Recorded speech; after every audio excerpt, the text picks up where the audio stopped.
Really grateful. We know it takes the extra effort on Sunday morning to bring the family together. Those of you who came this weekend, just thanks for being here. It makes such a big difference. We're really grateful. I'm especially grateful, and on those similar like me who are maybe new to this congregation or new to the churches here in Virginia, moments like this are just really helpful because I get to meet new people, and we get to meet new people, and just have opportunities to get to know who's in the faith here, who's in our fellowship, our churches here. So thank you for coming.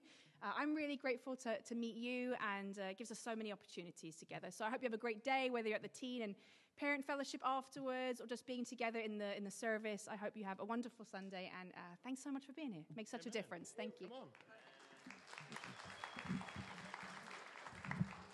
So events like these make me think of some of the Old Testament festivals that they would have in Jerusalem. It would be a call for the people of God to go up to Jerusalem, this big mountain city, and to worship God together. So you have people from different towns and villages all going up together. Very similar to us. Maybe you didn't have to walk it, but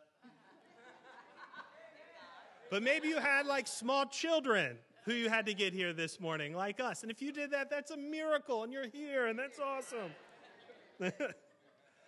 But people would all come around, and they would go up to Jerusalem as a community, different people, different walks of life, to worship God together. How awesome is that? Yeah. And on the way up, they would sing these songs of ascent, they're called in the Bible.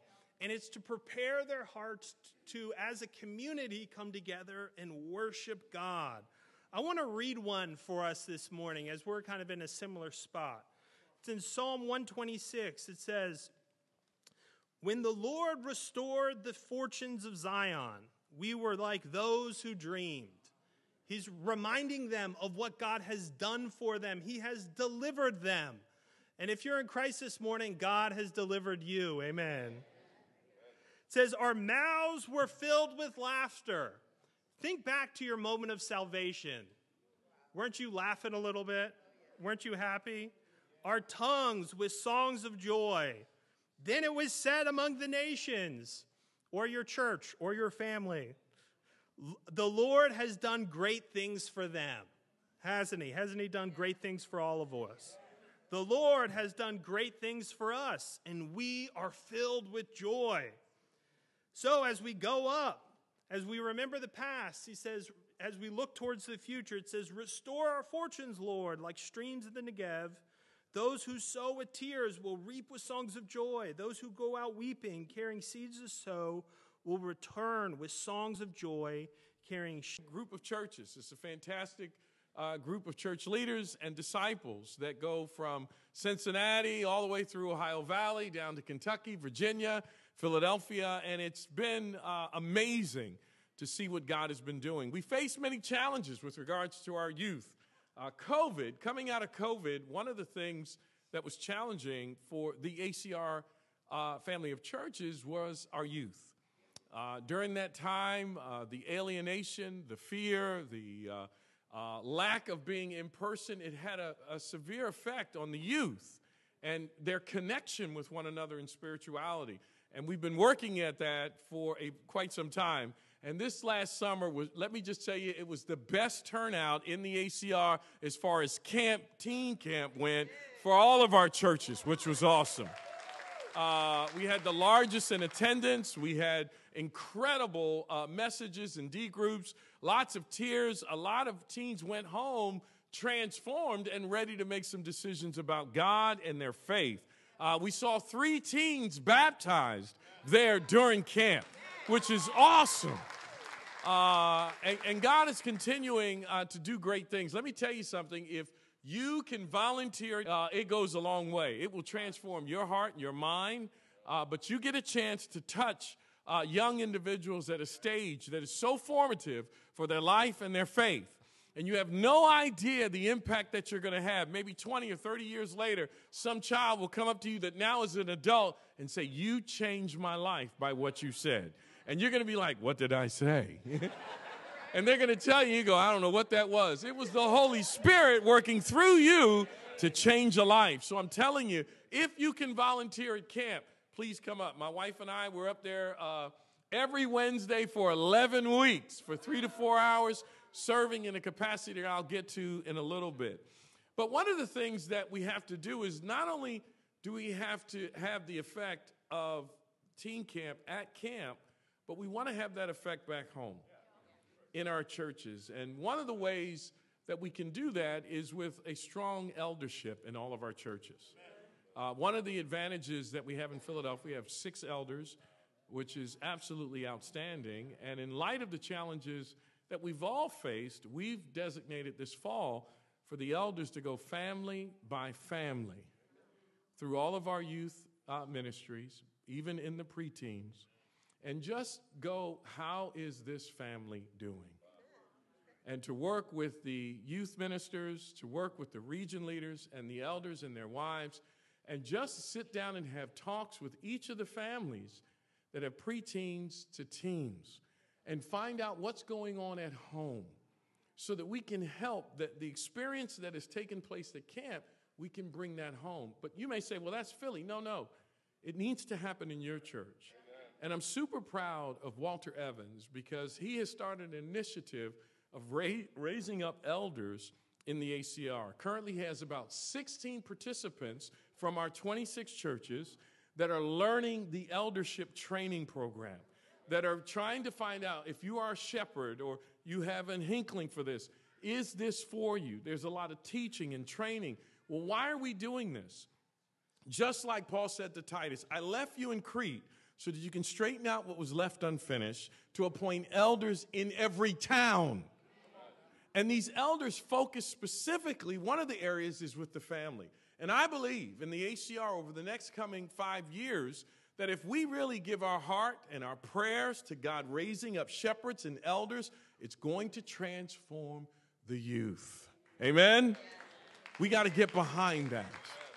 And then in addition to that, you go, well, what else are we doing? Well, one of the great things that's transpired here in the last year is Chance of a Lifetime. It's an acronym, COLE, Chance of a Lifetime.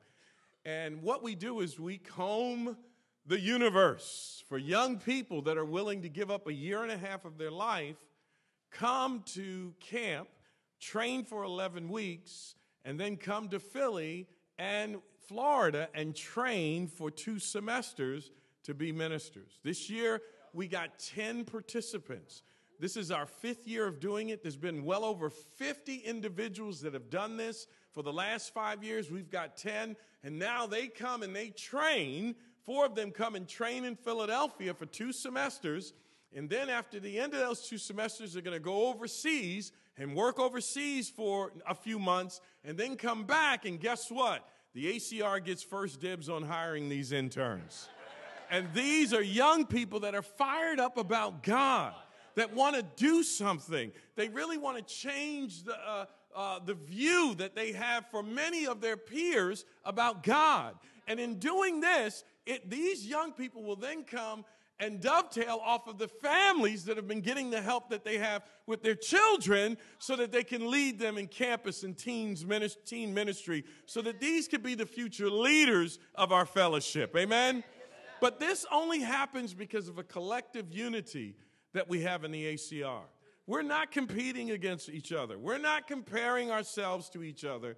We're working together for a common good that God will be glorified in the end. Amen?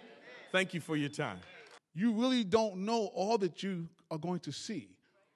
All this that you know is that you're starting out. Our faith is young, it's bold, it's fresh, and the challenge as we got together yesterday is having an expectation that we will continue to be that way, whether you're 1 month in the faith or 55 years in the faith. We must still be as excited now as we were when we first started, through all the ups and downs, the victories, the failures, because you always get a little bit of both in this journey. But God's promise always holds fast. And if we remember that we are walking towards an inheritance, we'll always be people of joy, even when we have to persevere. And as we close, there is a hymn that we sing that I was thinking about. And I just want to just speak the refrain. I'm not going to get up here and sing. We have great singers, and I am not one of them. But if you've been around the kingdom for a while, the song is called When We All Get to Heaven. And the refrain goes like this. When we all get to heaven, what a day of rejoicing that will be. When we all see Jesus, we'll sing and shout the victory. Let's pray. Amen. Heavenly Father, we thank you for the victory.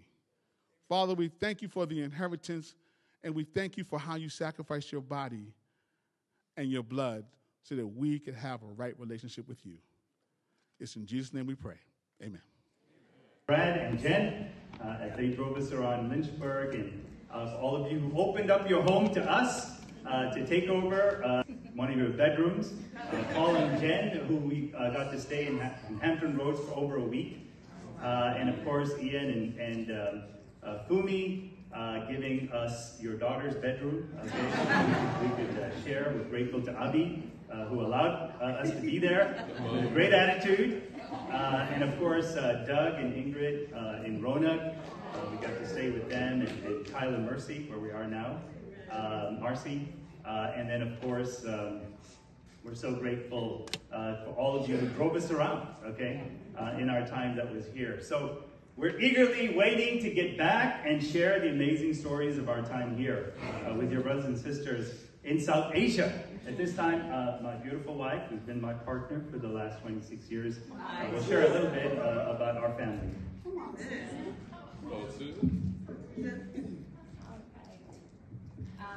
Good morning, everyone. Yeah, we are excited to have met all of you, and we're so grateful for all of your just amazing love, grateful for your support, and just to come and visit. We encourage you to come and just not just the support, but to visit us in our different places, and grateful for all your hospitality. Just a quick, I just wanted to share in 2 Corinthians chapter 8, verses 1 through 5. It says, "And now, brothers and sisters, we want you to know about the grace that God has given the Macedonian churches, the South Asian churches. In the midst of a very severe trial, your overflowing joy and their extreme poverty welled up in rich generosity. For I testify that they gave as much as they were able, and even beyond their ability. Entirely on their own, they urgently pleaded with us for the privilege of sharing in this service to the Lord's people. And they exceeded our expectations. They gave themselves first of all to the Lord, and then by the will of God also to us. So we are very, very grateful. Thank you so much. I would like to just give a little information about our family. We have 2 children. Our daughter, Brittany, she's turning, both became disciples in India. They both were with us till they did their high school and then left in 2018 for college to Long Beach, California, where Raja's brother is. And presently they're in the singles ministry. So I praise God for the family of churches there, just the ways they've really been a great support. Roger and I got baptized in Chicago, Roger in 1987 in the teens ministry. Yes, and I got baptized in 1988 in the campus ministry. And after we got married, we served in Pakistan for after our marriage, 6 months after our marriage, we went to Pakistan for a year. We went to Bangladesh for 3 years, where our kids were born also. And in India, in Calcutta, we served for 6 years. And in Bangalore for 12 years. And presently in Sri Lanka, now for almost 3 years. All right, that's a little picture of the Sri Lankan family, our churches in one of our cultural Sunday services. But yeah, I just wanted to start off by sharing a little bit about the story of our churches in South Asia. Right? It was the year 1987 when the Boston Church sent out 11 disciples to plant our first church in India, in the city of Mumbai. There was just one Indian on that team. And in the first year, they baptized 52 Indians. Right? A year later, the London church sent out a team of 15 to plant our second congregation in the city of Bangalore. And God's Spirit would move in amazing ways. There were over 148 that were baptized in that first year in the church in Bangalore. And so over the next 38 years, the Spirit of God would move to see us grow to over 67 churches with 7,300 disciples in 5 nations in India. 5 nations that include India, Pakistan, Bangladesh, Nepal, and Sri Lanka. So those are just an idea of where these nations are, just in case you are not aware of that. And Sri Lanka is, of course, there in the southern tip of India, and that is where we are. It's an island nation, and we truly feel blessed to be able to serve there these last 3 years. Truly, God has been working in amazing ways and has blessed the partnership that we share with you and the churches here in the U.S. But this is what your sacrificial giving has made possible. And many are thanking God on your behalf, for the salvation they have come to know through your sacrificial giving. At present, since 2022, the torch of the leadership was passed to the second generation of leaders in South Asia. Many of you know Dinesh and Carol, who led the work in South Asia for over the last 2 decades. And we're so grateful to them and the other regional leadership team that took over the mantle of leadership after the missionaries who came and planted the church from abroad, planted these churches, and God has used them in amazing ways. And as many of you are aware, leadership transitions are not easy. But we are so grateful for the South Asia Task Force, which was kind of put together, brothers and sisters across our churches, to help us through this process of transition, in our leadership there in South Asia. Presently, the leadership of South Asia is divided into 6 regions, and Susan and I take care of one of those regions, which is mainly consisting of churches outside of India. At present, Sri Lanka, and we also oversee the work in Pakistan and help out our church in Dhaka. At present, since 2014, some of you may be aware, it's been a Hindu nationalist government that has been in power in India. And as a result, Christian work has been impacted by increased persecution, stricter laws on foreign fundraising, and the rise in nationalist sentiments. Christian organizations are experiencing ever-increasing challenges because of laws that are being passed, and of course, Hindu extremist groups that have been empowered by this government that has been in power. Many states, so India also is a federalist kind of set a structure where states can have their own different laws. So many states have enacted stronger, stricter anti-conversion laws, which are meant to basically harass Christians and other minorities by criminalizing religious conversions, right? Even when it is voluntary. Evangelism and community outreach activities have become even more difficult and dangerous.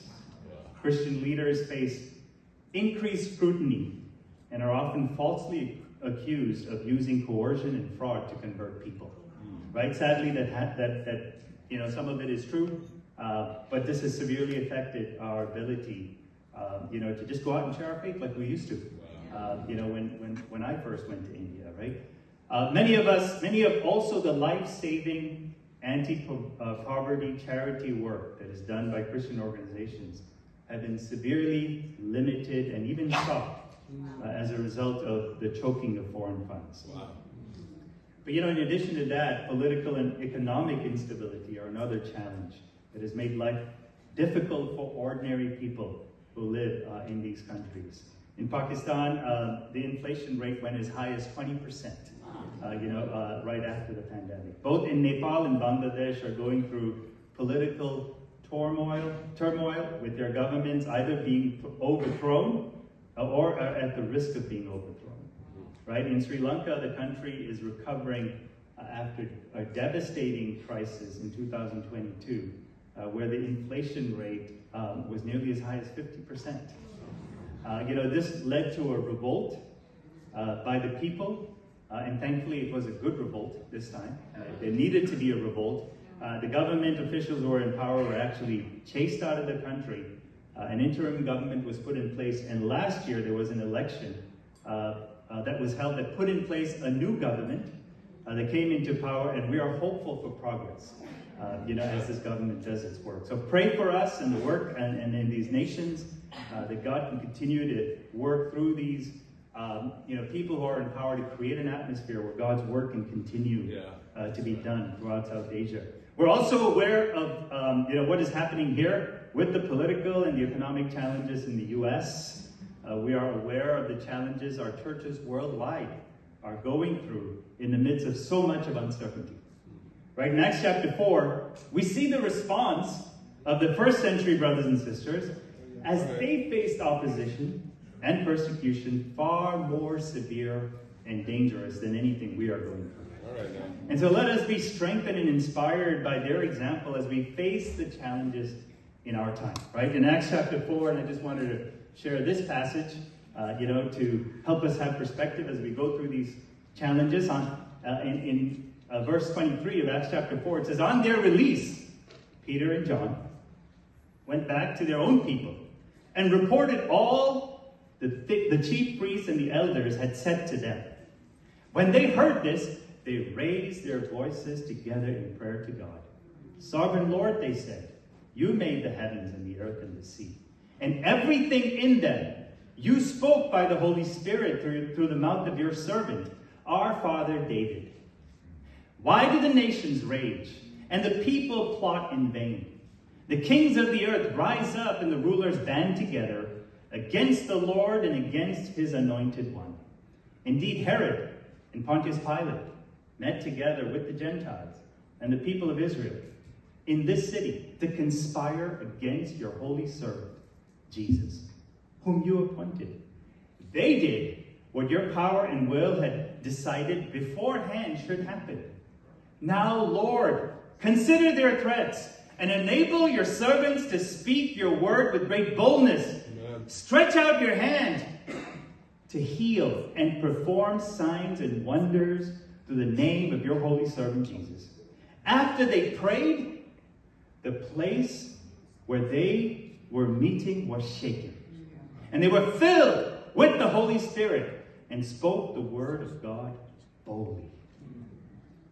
It is so important for us to understand that God is very much in control. Yeah. He is working to move the world in the direction that he wants and in accordance to his will.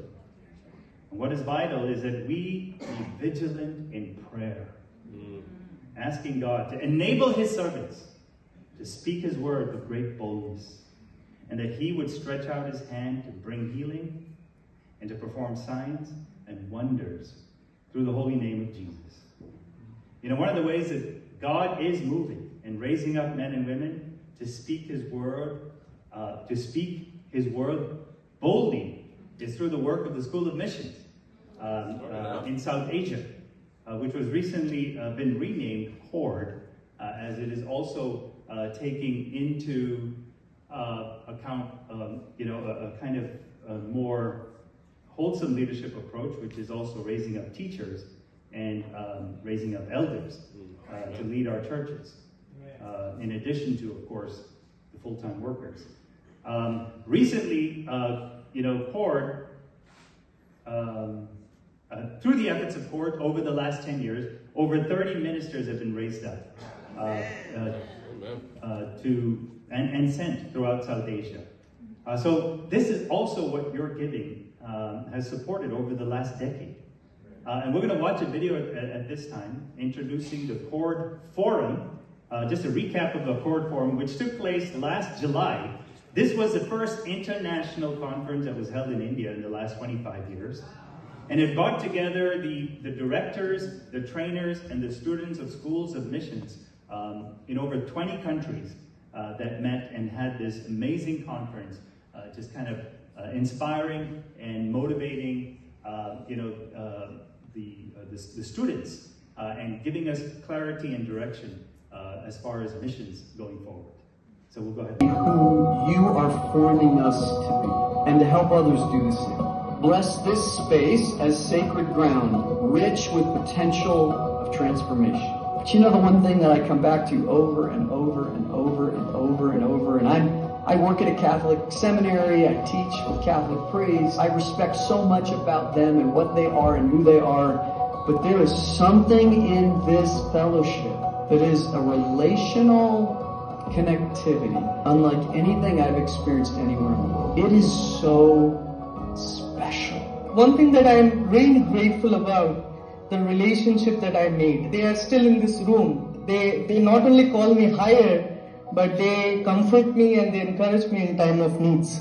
Open our minds to know, to seek wisdom together, to ask bold questions, and to discern with both heart and intellect. Strengthen our hands to respond to what we learn with courage, to lead with integrity. Help us slow down to be, to listen deeply, to rest in your presence, and to embody justice, mercy, and humility. In Christ, who is our way, our truth, and our life, we pray. Amen. Amen. Thank you.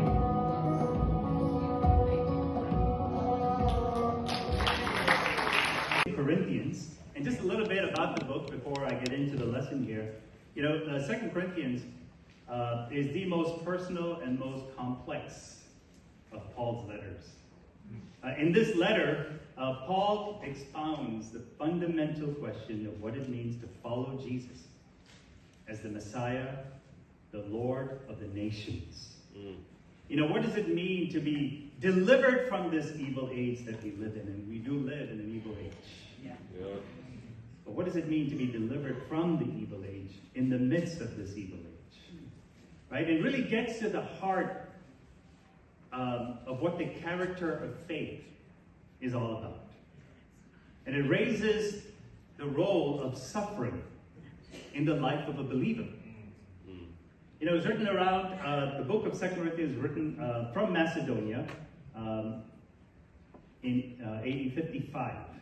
And so it is kind of at the center of Paul's journeys, right? He's already in his third missionary journey, and he kind of reflects on all that he has learned from the previous journey and how he plans to move forward. And so this letter looks back at his experience, in the mission field, and then it lays a foundation for going forward. And at the heart of it is, Paul kind of helping us to see the relationship between suffering and the Spirit. You know, the relationship between suffering and the power of the Spirit in his own life, in his ministry, and in his message as an apostle. And what it implies of the relationship between suffering and the Spirit for our lives as followers of Christ. You know, what he's addressing is, of course, his opponents and their criticism of him. Paul's opponents were calling into question his motives, his legitimacy as an apostle, and even his courage. Because in their evaluation, Paul simply suffered too much to be an apostle. Right? How could Paul be, on the one hand, the apostle of Christ, the representative of a man filled with the Spirit, and have a life filled with suffering and rejection? Wow. Right? We don't want suffering leaders. We want amazing leaders whose lives are glorious, right? And so Paul has to answer and defend his apostleship from their critique. And he's doing this not to protect himself or to protect his reputation, but to protect the gospel. Wow. Right? And so from our perspective today, we can wonder how someone of Paul's stature, qualifications, background, and accomplishments can be questioned about his credentials as an apostle. He could have simply listed out all that he had achieved in the relatively short span of his missionary journeys to the Gentile world. You would think that he could just mention the list of churches that he had started, or the influential people that he converted, or even the number of leaders that he raised up and sent out, or even the miracles that God performed through him. But as we read this letter, that is not what he does. Nor does Paul just ignore his accusers or dismiss them. But you know, Paul's claim is that his suffering, which was real and evident to everyone, was actually far from being calling his apostleship into question, but actually it embodies the cross of Christ itself. Right? While his ability to be content in the midst of that suffering and to endure it is a demonstration of the resurrection power of the Spirit in his life. There's no other way that he could have endured and gone through that and seen God work in amazing ways. The Spirit's work is most evident in the midst of suffering in our service with Christ. Right? So even in his commissioning that we read about, right, when he met the Lord on the road to Damascus, right from the beginning it was made very clear. In Acts chapter 9, we read in verse 15 to 16, when the Lord appears to Paul on the road to Damascus and he's blinded. He says, "But the Lord said to Ananias, 'Go, this man is my chosen instrument to proclaim my name to the Gentiles and their kings and to the people of Israel. I will show him how much he will suffer for my name.'" So we're going to be reading from the book of 2 Corinthians in chapter 1, verses 1 to 7. So follow me as I read. 2 Corinthians chapter 1, verse 1. Paul, an apostle of Christ Jesus, by the will of God. Paul wants to make that clear. And Timothy, our brother, to the church of God in Corinth, together with all his people throughout Achaia, grace and peace to you from God our Father and the Lord Jesus Christ. Praise be to the God and Father of our Lord Jesus Christ, the Father of compassion and the God of all comfort, who comforts us in all our troubles, so that we can comfort those in any trouble with the comfort we ourselves receive from God. For just as we share abundantly in the sufferings of Christ, so also our comfort abounds through Christ. If we are distressed, it is for your comfort and salvation. If we are comforted, it is for your comfort, which produces in you patient endurance of the same suffering we suffer. And our hope for you is firm, because we know that just as you share in our sufferings, so also you share in our comfort. You know, Paul starts his defense of the accusations by his opponents with thanksgiving and praise. But in his praise, it is also a response to the accusations, right? And so we see here, as Paul, starts off this letter, a few things that we can learn about our God, right? And that is firstly who God is.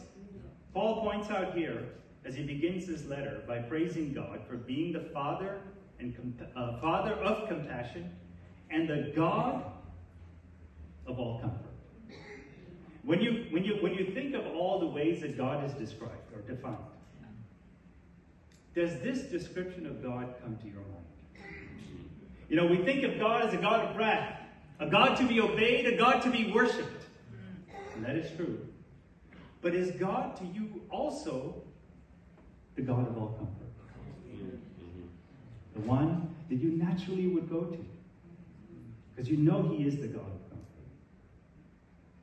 The one you would naturally go to and turn to in your pain and in your frustrations. Right? The compassion and the comfort that Paul mentions is not just a feeling of relief or some kind of psychological support. Right? What is this comfort? But what Paul is referring to, he is referring to his present state of peace because of the confidence in God's willingness and God's ability to deliver his people. And we see that over and over and over again. And why we need to read our Bibles is to remind ourselves of the way that God has come through over and over again for his people. And so Paul is expressing the peace that he wants for the Corinthians. This is the peace that I want for you, right? That you experience this God of comfort in your own life. You know, God is a God of all comfort because he is our refuge and our strength and ever-present help in trouble. Psalm 41, That's right. chapter 46, and verse 1. You know, God's comfort is most experienced in the lives of those who have experienced trouble the most in his service. Right? And so Paul makes it clear, and in this book of 2 Corinthians, he goes through great lengths to point this out.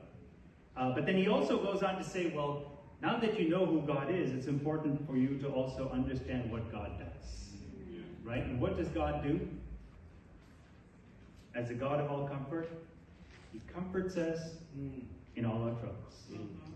You know, of the 31 times that this word or theme of comfort is found in the New Testament, 25 of them are in Paul's writings. And of this, 17 is mentioned just in the book of 2 Corinthians. And of that, 10 times in this short intro that we just read. Paul is the apostle of comfort, and 2 Corinthians is a letter of comfort. Right? In verse 5, Paul says that his sufferings can be equated with the sovereign suffering of Christ.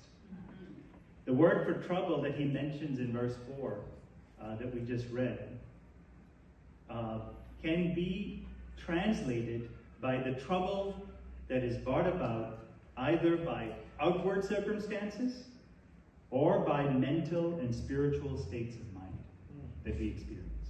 And then in verse 5 he mentions suffering, and that refers to any kind of misfortune, physical pain, or even death. Wow.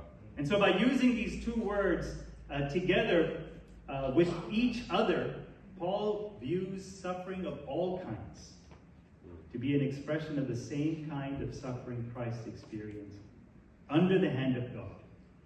Remember who we are following: Christ, whose greatest triumph was found at the cross. Right? The health and wealth gospel, also known as prosperity theology, teaches that God desires all believers to be financially prosperous and physically healthy, viewing these blessings as their birthright in Christ. In their view, suffering is an indication that something is wrong with your faith. That your emotional distress or financial distress is a sign that there is a problem with your faith. You're lacking faith. And of course, there's no excuse to be financially irresponsible. But you know, Paul is pointing out here the important role of suffering in him forming his people. Paul, of course, never glorifies suffering, right? There's no evidence that Paul ever deliberately sought out suffering, or he ever taught others to do so, right? As though suffering is some kind of sign of spirituality. That's not what Paul is saying. Right. But in Paul's view, suffering is not in itself good, nor is it a Christian virtue. Rather, it is a tool. It is a tool of God, used by God in the school of faith. You know, it is not suffering itself that teaches us faith, but God who comes through it. Right. Right? God who uses suffering as a platform to display his resurrection power in the lives of his people. Preach, rather. Right? Either through deliverance, but it may not be always deliverance, but it will be experiencing his comfort in the midst of that suffering. Yeah. And so Paul goes on to share in verse 6 to 7, he says, if we are distressed, it is for your comfort and salvation. If we are comforted, it is for your comfort, which produces in you patient endurance of the same suffering we suffer And our hope for you is firm, because we know that just as you share in our suffering, so also you share in our comfort. At this time, my wife will share a little bit about some of the sisters' ministries in Pakistan.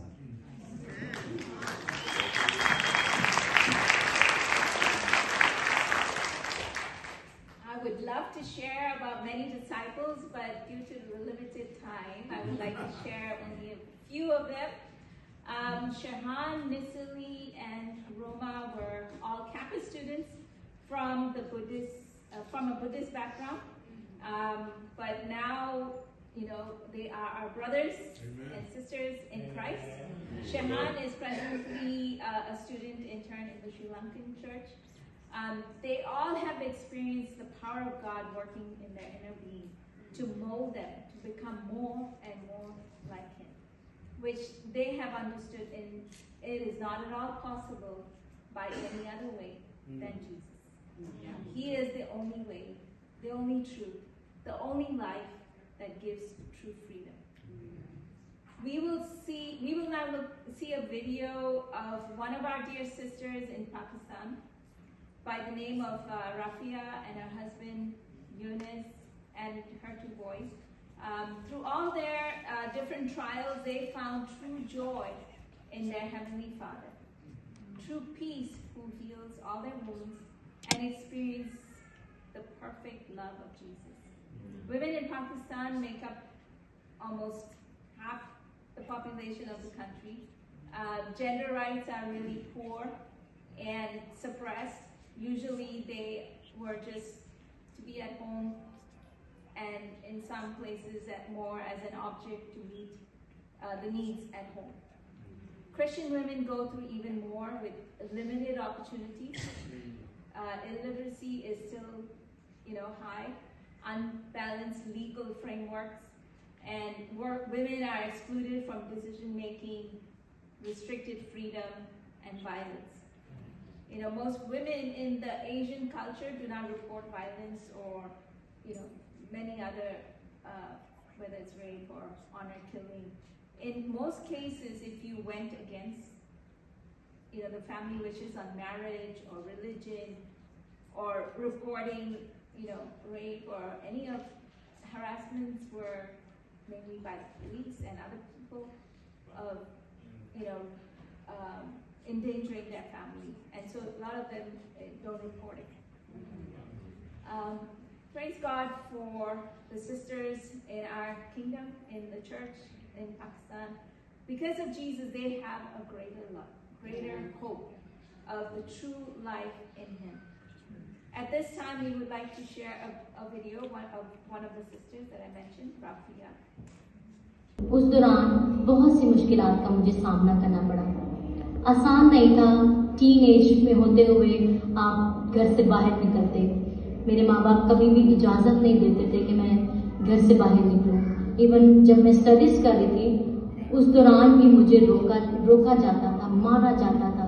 Even एक दफ़ा तो मेरे अब्बू ने मेरी बाजू को तोड़ दिया कि आज के बाद तुम घर से नहीं निकलोगी, तुम मीटिंग्स पे नहीं जाओगी, तुम चर्च नहीं जा सकते। और मुझे फिजिकली और मेंटली टॉर्चर किया जाता था। इवन मैं स्कूल जाती थी और पढ़ाई भी मेरी छुड़वा दी कि आज के बाद आपने घर से जाना ही नहीं बाहर। लेकिन मैं खुदा का बहुत शुक्र करती हूँ कि खुदा हमेशा मेरी स्ट्रेंथ बना रहा। इवन चर्च के जितने भी ब्रदर्स सिस्टर्स थे वो मुझे इनकरेज करते और मेरी हेल्प करते और मेरे साथ आयात को शेयर करते कि जब पहली सदी के शागिर्दों के साथ जो हुआ वो आपके साथ भी हो सकता है और आपने अपने ईमान में मजबूत रहना। सो मैं बहुत ज़्यादा खुश हूँ उन तमाम बहनों के लिए जिन्होंने मेरी मदद की और हर मुश्किल में मेरे साथ खड़े रहे। इवन एक दफ़ा तो ऐसा हुआ कि जब बहनें आती मदद के लिए तो मेरे भाई उनका हाथ पकड़ के उनको घर से बाहर निकाल देते थे और कहते थे कि आज के बाद ये चर्च नहीं आएगी। लेकिन मैं खुदा का बहुत शुक्र करती हूँ कि उस सारी मुखालफत के बावजूद खुदा जो था हमेशा मेरे साथ खड़ा रहा और खुदा ने हमेशा अपना हाथ बढ़ाए रखा। इस बात के लिए मैं बहुत ज़्यादा शुक्रगुजार हूँ। और वो 5 साल जो थे मुखालफत के साथ मैंने गुजारे। कोई ऐसी मीटिंग वेडनेसडे, फ्राइडे, संडे की ऐसी मीटिंग नहीं होती थी कि जब मैं मीटिंग के बाद घर जाती और फिर मेरे भाई और अब्बू मुझे ना मारते। इवन वो पहले से तैयार होते थे कि अब ये जाके दिखाए और मुझे इस तरह से जैसे टॉर्चर करते थे। लेकिन वो 5 साल में भी खुदा मेरे साथ खड़ा रहा।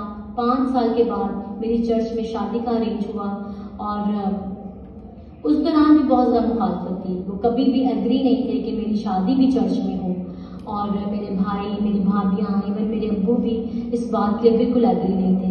लेकिन मैं खुदा का बहुत शुक्र करती हूँ, लीडर्स हमेशा मेरे साथ खड़े रहे, उन्होंने हमेशा मेरे लिए चीज़ों को प्रोवाइड किया। और आज मैं बहुत ज़्यादा खुश हूँ कि मैं एक शागिर्द हूँ, मेरा शौहर एक शागिर्द है। आज मैं मिनिस्ट्री लीड कर रही हूँ, जॉन लीड कर रही हूँ, सिंगिंग में अपनी खिदमत को अंजाम दे रही हूँ। तो मैं खुदा का बहुत शुक्र करती हूँ कि खुदा हमेशा मेरी स्ट्रेंथ बना रहा और खुदा हमेशा मेरे साथ खड़ा रहा। और मेरे 2 बच्चे हैं, आज मैं बहुत ज़्यादा खुश हूँ। मेरा बड़ा बेटा 20 साल का है और मेरा छोटा बेटा 15 साल का है और वो भी मेरा ईमान है कि एक दिन शागिर्द बनेंगे और खुदा के नाम को जलाल देंगे। और मैं आप सबके लिए भी बहुत ज़्यादा खुश हूँ और आज के इस टाइम के लिए भी बहुत ज़्यादा खुश हूँ। आमीन। Amen. And so, brothers and sisters, with all that is happening all around the world, all around us, and all that is happening in our own lives, let us remember God, that He is the God of all comfort. And in the midst of all that we go and experience in our lives,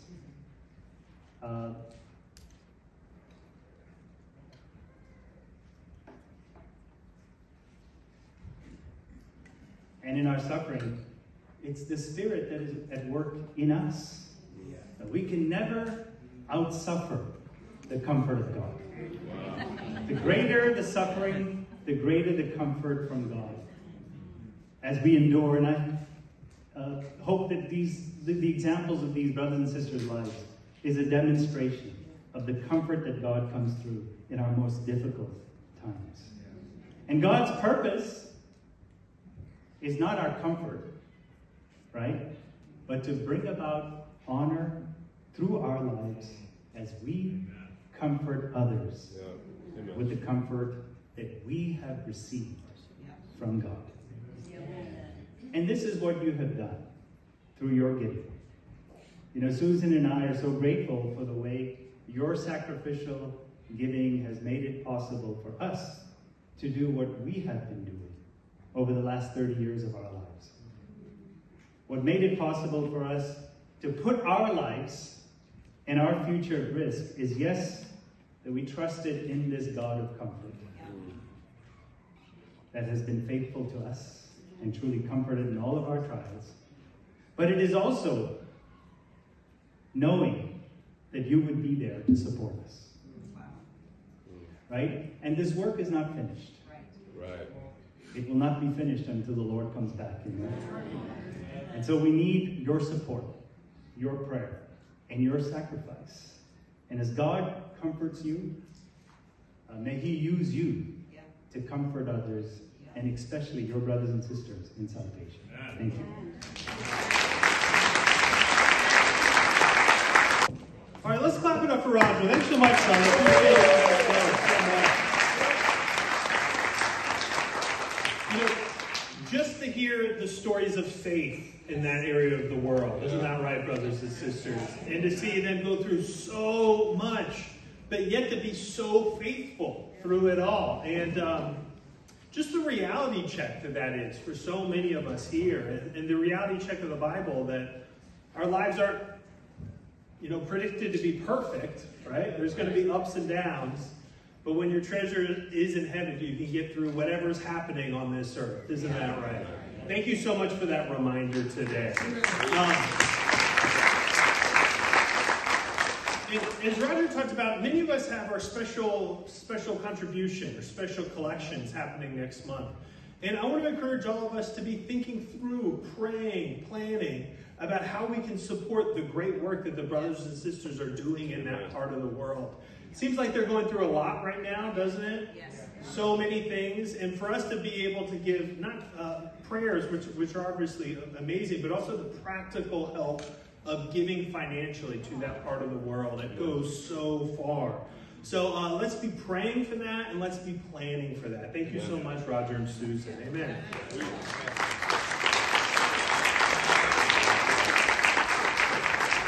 So we have a few announcements to end the service off today. One is we have the ACR Campus Retreat coming up, Compelled, right? So that's going to be October 31st through November 2nd. If you're a campus student, please be thinking about that, registering for it, and it should be a great time. The other announcement that we have is that we have a youth and family lunch after service. Please be planning for that. If that's something that you want to go to, you can cheer for it. I heard one over there.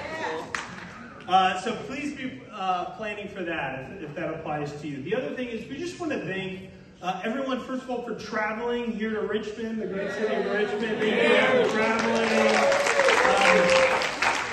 We also want to thank everyone who made the Cedars Conference possible. We want to thank John James for organizing the Cedars Conference. We want to thank Larry and Leanne Whitley for doing so much of the work to make it happen. And we want to thank Ruby and Chip for traveling all the way down to Philly to Brothers and sisters, it's been a great service. I'm going to pray, and we're going to have one final song. And I hope we can enjoy some awesome fellowship with people who are in from out of town and have a great afternoon. Please bow your heads and pray with me. Dear Father God, thank you for all the ways that you are working in our lives, God. Thank you for the stories of our brothers and sisters that Roger and Susan shared about in that part of the world who are going through so much, God. Yet they fix their eyes on you. They are gospel focused, and they really do want to see your will be done in that area of the world, God. Pray that can inspire us. Thank you for the promises of your scriptures that bring us through times like those. And God, thank you for the service. I pray that we can have a great time of fellowship, worshiping you. And in Jesus' name we pray. Amen. Please stand. Thank you. One final song, everybody. Let's get that blood, Jesus' blood flowing to all hearts. Parents, you can go get your kids. Here it is. Almighty God. What up, little brothers? Oh, let's keep it all going over there. You can turn up the band a little bit. Here we go. Wandering into the night. Wanting a place to hide. Spirit, soul. You feel it? It's back home. I feel that. I try with all my mind. I just can't win the fire, slowly drifting. No back on. There's something happening. Just when I ran a road, I met a man I didn't know, and he told me that I was not alone.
Say